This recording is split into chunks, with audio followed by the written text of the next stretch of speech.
Urban legends, stories whispered in hushed tones, pass from person to person, generation to generation. They live in the shadows of cultures, evolving with time, always retaining that eerie grain of truth. Tonight, we're diving deep into three chilling legends from around the world, tales that have left scars on communities and turned whispers into warnings. Are they just stories? Or are they warnings wrapped in myth? Let's begin with the dark forests of Japan. It starts like this. You're walking home late at night. The street is quiet, almost unnaturally so a light mist hangs in the air, curling like ghostly fingers around the street lamps. Your footsteps echo on the damp pavement. Then you see her, standing motionless beneath a flickering streetlight. A woman in a beige trench coat, her long black hair cascading down past her shoulders. Her face is partially hidden by a surgical mask. In modern-day Japan, where face masks are common, you might not think much of it at first. But something about her feels off. The stillness, the way she seems to be watching you. The air grows colder. She steps closer slowly. There's something mechanical about the way she moves, like a puppet with invisible strings. You feel your heartbeat quicken. Then she stops just a few feet away, tilts her head, and softly asks, "What hashikure? Am I pretty?" Caught off guard, you nod hesitantly. Yes, she's pretty, you guess. Her eyes are dark and piercing, her voice hauntingly gentle. But the air feels thick now, like the night itself is holding its breath. And then she pulls down her mask. What you see is unforgettable. A grotesque, gaping mouth slashed open from ear to ear, the skin torn and raw, as if carved with a knife. The edges of the wound glisten in the dim light, revealing rows of jagged teeth and a sickening grin that stretches far too wide. She repeats the question, her voice warped and echoing in your mind. Am I pretty now? This is Kuchisake Onna, the slit-mouthed woman, a terrifying figure from Japanese urban legend. Her story exploded into public consciousness in the late 1970s, especially after a series of alleged sightings in the Nagasaki and Gifu prefectures. Children reported being chased by a strange woman wearing a mask. Some even claimed to have spoken with her and narrowly escaped. Panic spread quickly. Schools began dismissing students early. Parents refused to let their children walk home alone. The fear grew so intense that local police increased patrols. All of this over a ghost story. But was it just a story? Or something more? The origin of Kuchisake Onna varies depending on who you ask. One version says she was once a beautiful woman, the wife or mistress of a jealous and violent samurai. Suspecting her of being unfaithful, he confronted her in a rage. In a fit of wrath, he drew his blade and sliced her mouth open from ear to ear, screaming, "Who will think you're beautiful now?" Humiliated, disfigured, and left for dead, she now returns from the spirit world to seek revenge and reassurance. She haunts quiet alleyways and deserted sidewalks, asking passersby the same cruel question. If you say yes, she rewards your answer by mutilating your face to resemble hers. If you say no, she kills you on the spot. It's a no-win scenario. Over the years, people have tried to find loopholes in the legend. Some say if you answer with "you're average," she becomes confused and lets you go. Others claim you can throw hard candies or coins to distract her while you escape. But no one really knows if any of these tricks work, or if anyone who's tried them actually lived to tell the tale. The legend of Kuchisake Onna has become deeply embedded in Japanese pop culture. She's appeared in horror films, anime, manga, and novels. Children still whisper about her during recess or dare each other to say her name at night. She's even been referenced in television shows and international folklore discussions. But what makes her legend particularly chilling is how it keeps adapting. In the 2000s, reports surfaced of a woman in a mask spotted stalking school children in South Korea. Urban legends began circulating there too, blending with local ghost stories and reviving old fears. In some versions, she carries a sharp object like a pair of scissors or a sickle. In others, she teleports or moves with supernatural speed. A few first-hand accounts have even made their way onto the internet. One woman from Osaka claimed that, in the winter of 2013, she was walking alone when she felt someone following her. She turned a corner and saw a masked woman staring at her from across the street. The woman tilted her head and began walking toward her, slowly at first, then faster. Terrified, she ran without looking back. When she got home, she checked behind her. No one was there, but taped to her door was a small, folded piece of paper. Inside, written in childlike handwriting, were the words, "Watashi Kirei." Whether or not these stories are real, their persistence speaks volumes. In Japan, Kuchisake Onna has become more than just an urban legend. She's a cultural symbol, one that embodies themes of vanity, betrayal, abuse, and revenge. Her tale warns against superficial beauty and the horrors that can fester behind a mask, both literal and emotional. It also reflects deeper societal fears, especially those involving women, control, and the price of perfection. Is Kuchisake Onna simply a cautionary tale meant to scare children and entertain horror fans? Or is she something more? A spirit that feeds on belief, gaining power every time her story is told, whispered, or typed into a search bar? So the next time you're walking alone at night, and the fog rolls in thick and low, pay attention to your surroundings. Watch for a woman in a beige coat. Listen for soft footsteps behind you. And if you hear someone ask, "Am I pretty?" choose your words very carefully, because once you see her smile, it might already be too late. You're near a riverbank at dusk. The sun has dipped just below the horizon, and a thin veil of mist coils above the water. Crickets chirp in the distance, and the wind rustles through the reeds. You think you hear something, faint sobbing, a woman's cry. It's coming from the trees ahead, near the shoreline. You step closer, your curiosity overtaking your caution.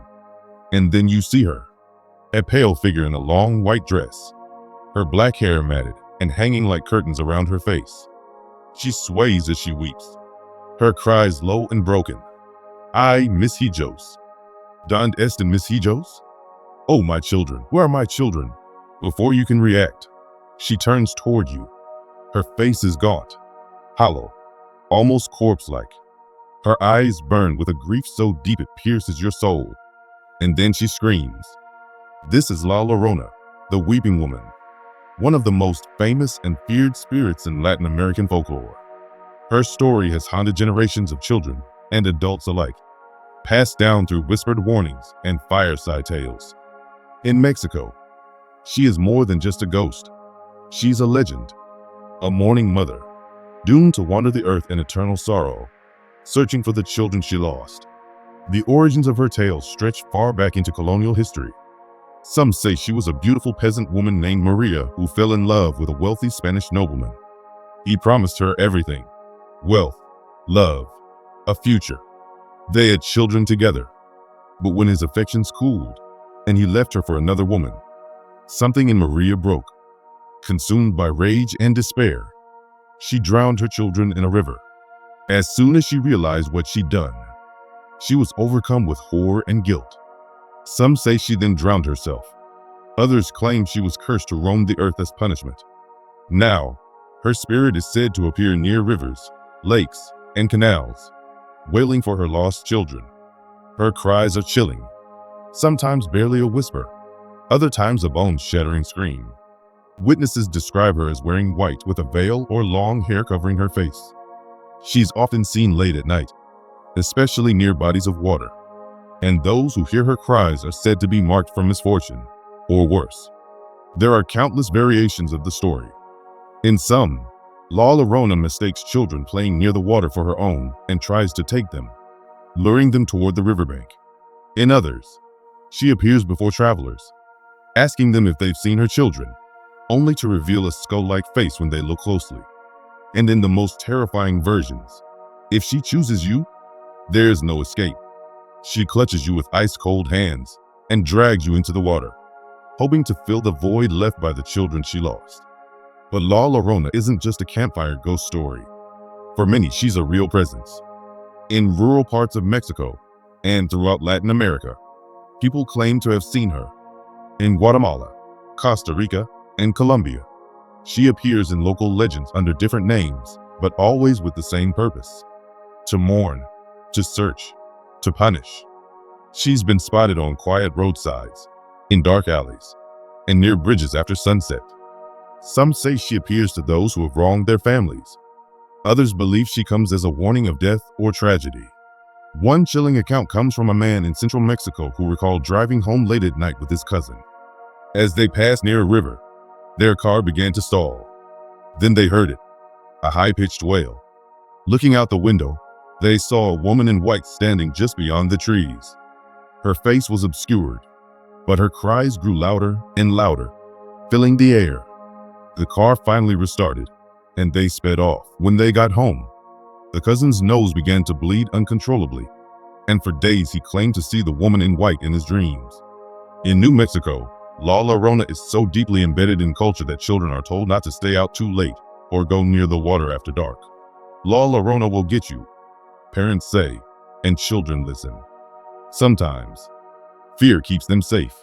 The legend has also inspired films, books, and television shows. In 2019, she made her Hollywood debut in The Curse of La Llorona, part of the Conjuring universe. But for many who grew up hearing her cries in the stories of their elders, no movie could ever capture her true terror. Because unlike vampires or werewolves, La Llorona isn't a creature of myth. She's a spirit born of pain, betrayal, and sorrow, a reflection of the darkest corners of the human heart. Some folklorists believe La Llorona represents the suffering of indigenous women during the Spanish conquest. Others see her as a symbol of maternal grief, warning against neglect, jealousy, or rage.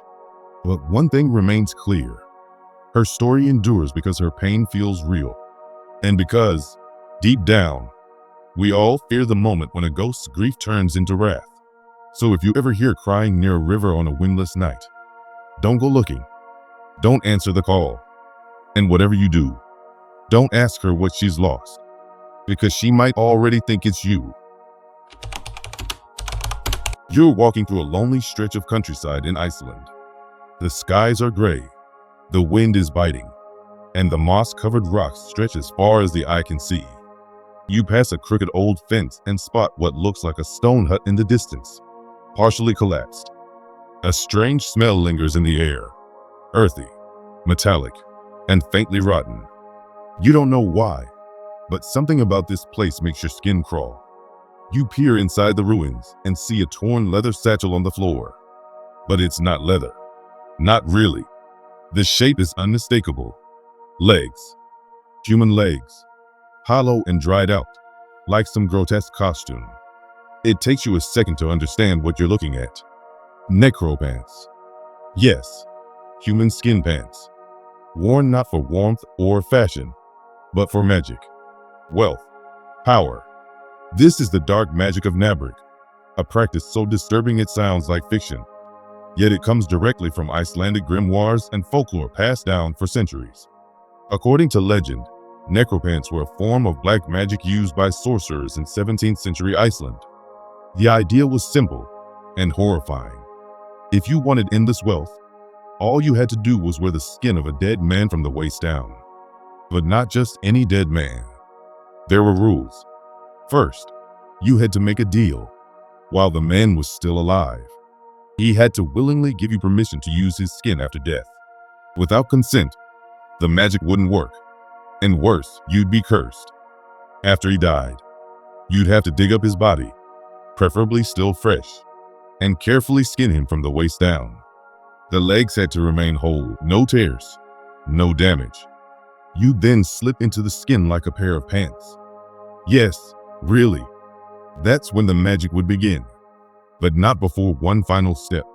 You'd need to steal a coin from a destitute widow, a desperate, vulnerable woman who had nothing left. That coin would be placed in the scrotum of the Necropants, along with a magical rune called the Necropants. Once the ritual was complete, the pants would never be empty. As long as you wore them, money would mysteriously appear in the pouch forever. Endless wealth, at a horrific cost. The story first appeared in an Icelandic grimoire called the Museum of Icelandic Sorcery and Witchcraft, where the pants are on display to this day. They look exactly as you'd expect: shriveled, leathery, and deeply unsettling. Whether or not anyone ever actually made a real pair is still debated, but the belief in the magic was strong enough to be recorded in serious detail. But there's more. You couldn't just take them off like a regular garment. If you wanted to stop wearing them, or, say, not be cursed after death, you had to pass them on to someone else. The transfer had to be done while you were still wearing them. The new wearer would step one leg in as you step one leg out, never breaking the ritual. If you died wearing them, your soul would be forever damned, cursed to wander until your remains were properly destroyed. It sounds like something from a twisted horror novel, but to the people of 17th century Iceland, isolated, poor, and at the mercy of brutal winters, magic wasn't a joke. It was survival. The grimoires of that time are filled with spells, charms for fishing luck, runes for finding lost sheep, incantations for childbirth and illness. But the darkest magic? That was reserved for wealth. And necropants were the ultimate dark deal, a pact with death itself. Some versions of the tale say the pants grow warm when worn, fusing to the skin like they belong to you. Others claim the legs twitch when the magic is strong, as if the original owner is still aware, still part of the ritual. There are even whispers that if you don't honor the dead man properly, if you break your deal or forget his name, the pants will turn on you, binding to your flesh and slowly draining your life. Locals say you can still feel strange energy near ancient graves where sorcerers once practiced. They speak of hidden runes carved into stones, bones turned up by sheepdogs that don't look quite right, and that smell, coppery and foul, carried by the wind. Are necropants just a folk horror relic? A metaphor for greed and exploitation? Or were they something real, an occult practice lost to time, kept alive only by whispers and warnings? Either way, if you find yourself in the remote hills of Iceland, and you stumble across something strange lying in the dirt, shriveled, human-shaped, stitched from toe to hip, don't touch it. Don't pick it up. And whatever you do, don't try it on.